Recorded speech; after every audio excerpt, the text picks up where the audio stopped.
Okay, grab a seat and get ready, because today we are diving headfirst into an absolute masterclass of automotive deception. I mean, on the surface, what we're looking at is an unassuming, slightly rusty, and very pink Honda Jazz. It's exactly the kind of car you'd expect to see puttering along at like 20 miles an hour under the speed limit on a sleepy Sunday afternoon, right? But hidden beneath that innocent sheet metal is a spectacular engineering secret. It's a secret that completely broke the brains of the reviewers over at Throttle House. So let's just dive right into this. Our story actually kicks off with sheer, unadulterated chaos. When the reviewers Thomas and James showed up at a train station to pick up the car, the eccentric owner wasn't even on the right platform.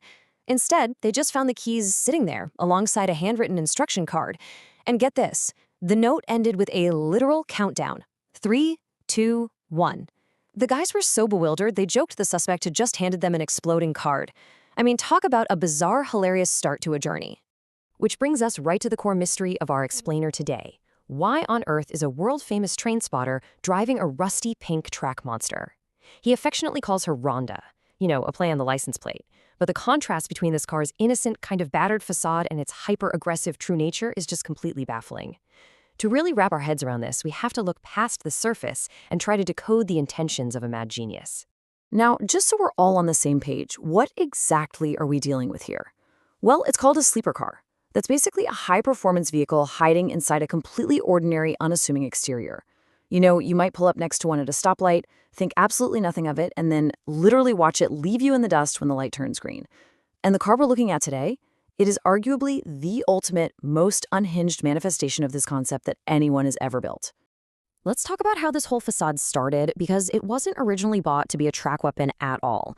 The owner actually picked up this cheap, slightly rusty daily driver for one simple reason. His girlfriend Amy loved it. She wanted a car in this exact, highly specific color called Iris Red Metallic. So it's very pink, very cute, and it even features these charming little floral graphics on the side.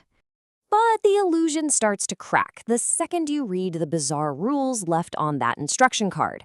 It is this wild, hilarious mix of wholesome and terrifying. For example, you absolutely must wave at other jazzes. You have to fold the rear seats flat for track driving. You are strictly forbidden from calling it a Honda Fit. And honestly, the funniest part, he casually notes that the check engine light has been specifically reprogrammed to flash as a high-speed shift indicator. Yeah, that is definitely not normal for a cute daily driver. So, who is the mastermind behind this madness? None other than Francis Bourgeois. Now, most people know Francis as that world-renowned, GoPro-wearing train spotter who constantly goes viral for his unbridled, infectious joy over diesel locomotives. But that wholesome public persona totally misdirects people from his intense, secret passion. It turns out he is a massive petrolhead with an absolutely unique, deeply obsessive take on automotive engineering and car culture. Actually, the guys at Throttle House summed up the situation perfectly. They pointed out that Francis bought his girlfriend her favorite car in her favorite color because, quote, he has the biggest heart. But they immediately followed that up by stating he clearly has some unchecked instability. Because he didn't just fix up the car for her, he let his obsession take the entire project to absolute extremes. And nothing illustrates that extreme duality better than looking at the car itself. On the outside, you've got this cute, dented iris red exterior. But take a quick peek inside the window, right past the literal spiderweb living on the wing mirror, and you're greeted by a cabin packed with hardcore racing materials. We're talking carbon fiber, Alcantara, and subtly hiding right there in the center console, a Honda Type R shift knob that has been custom painted pink to match the cute exterior. As Thomas and James set off on this long, sweeping drive through Wales, the physical clues of what this car truly was began to take a serious toll. I mean, they were hit with this deafening, skull-rattling exhaust drone that vibrated right into their cerebellum.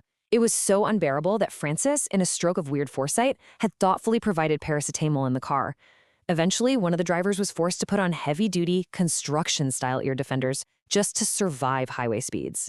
The big secret here is that Francis didn't just bolt a loud, obnoxious exhaust onto a cheap car. He actually performed a full-blown resto mod. Now, that's a process usually reserved for vintage 1960s muscle cars. But Francis, he poured massive amounts of money into fully restoring this rusty little hatchback from the ground up, tightening everything before packing it with modern, top-tier, high-performance parts. So all of this naturally begs the question, what actually happens when you drop the clutch on a pink Honda Jazz? In his welcome letter, Francis gave this wild directive to literally drop the clutch, bang off the limiter, and wrestle the torque steer. So they put their foot down, and the reality of this vehicle finally, violently unleashed itself. 215. That is the staggering brake horsepower figure this tiny, lightweight paint car is pushing out. Just to put that into perspective for a second, that is double, literally double, what you would ever expect from a stock vehicle in this class. The reviewers were blown away, noting that from the driver's seat, this rusty little hatchback genuinely feels every bit as fast as a brand new Volkswagen Golf R. And the crazy thing is, the power just doesn't stop. 8,600. That is the staggering RPM redline. That number is quite literally off the printed scale of the Honda Jazz's dashboard.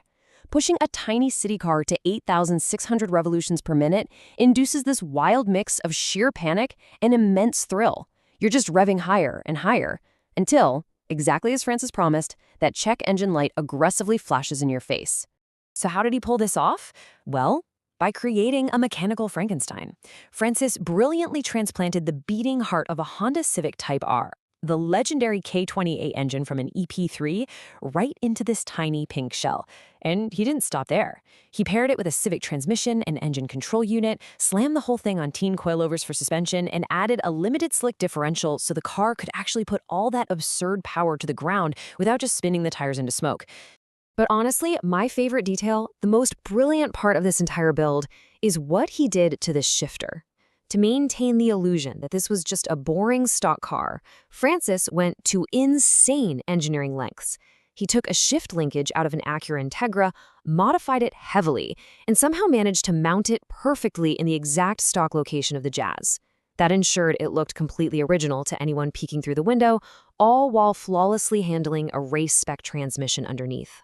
When you combine all these top-tier race parts together, the result is, well, it's violent. Thomas and James noted that the exhaust literally sounds like popcorn popping in a microwave. This thing spits actual flames out the back, and the front-wheel torque steer is so incredibly aggressive you have to physically wrestle the steering wheel to keep it on the road. It is a completely undercover, fizzy, absolute track weapon. Now, before we hit the grand finale of this build, let's take a quick second to look at the fuel powering the mad genius himself. To survive that ear-splitting drone on the highway, the guy stopped for ice cream and pondered Francis's hilarious quirks. Apparently, the man runs exclusively on watercress and egg sandwiches. He demands a side of calamari with literally every single meal he eats, and he will silently, chillingly guilt-trip anyone who even thinks about touching his seafood. He is a truly, truly one-of-a-kind individual. Which brings us around to his underlying philosophy in all this. Why spend the equivalent value of a brand new Toyota Supra on a rusty Honda Jazz? Seriously, think about it. He sunk tens of thousands of pounds into world-class, track-ready engineering, yet he intentionally left the paint peeling, the body panel scratched up, and the exterior looking completely neglected. Why do that? Because it is the ultimate misdirection. The battered exterior isn't an accident. It's definitely not a lack of budget. Francis secretly revels in this psychological game of it all. He absolutely loves the fact that people look at this cute, dented car, maybe even feel a little sorry for it, and have absolutely no idea what it is actually capable of unleashing. He uses that cute facade like a weapon. Picture this. He can smile at a red light and say, "Oh, it's just my girlfriend Amy's cute little car. I wanted to keep it original." And then, a split second later, drop the clutch at 8,200 RPM and lay down a massive, screaming 38-foot-long burnout right in front of them. It is pure, unadulterated shock value. And just to prove his absolute dedication to the bit, there is one final, hidden detail that brings the whole thing together. When you finally pop the hood to reveal that massive, fire-breathing Type R engine crammed into the tiny bay, you'll see the VTEC valve cover right on top. He had it custom painted in iris red metallic pink to perfectly match the cute exterior paint. It is an absolute masterpiece of irony. As the reviewers pointed out, cars are a lot like shoes. They tell you a ton about the person wearing them. Francis Bourgeois is kind of like an ogre. There are these deep, unexpected layers to him that you'd never guess at first glance. And just like Francis and his beloved Rhonda, there are often wild, complex, high-performance layers hiding right beneath the most unassuming surfaces in life. So I'll leave you with this to chew on. What does your car secretly say about you? Thanks so much for hanging out with me on The Explainer, and remember, always keep looking beneath the surface.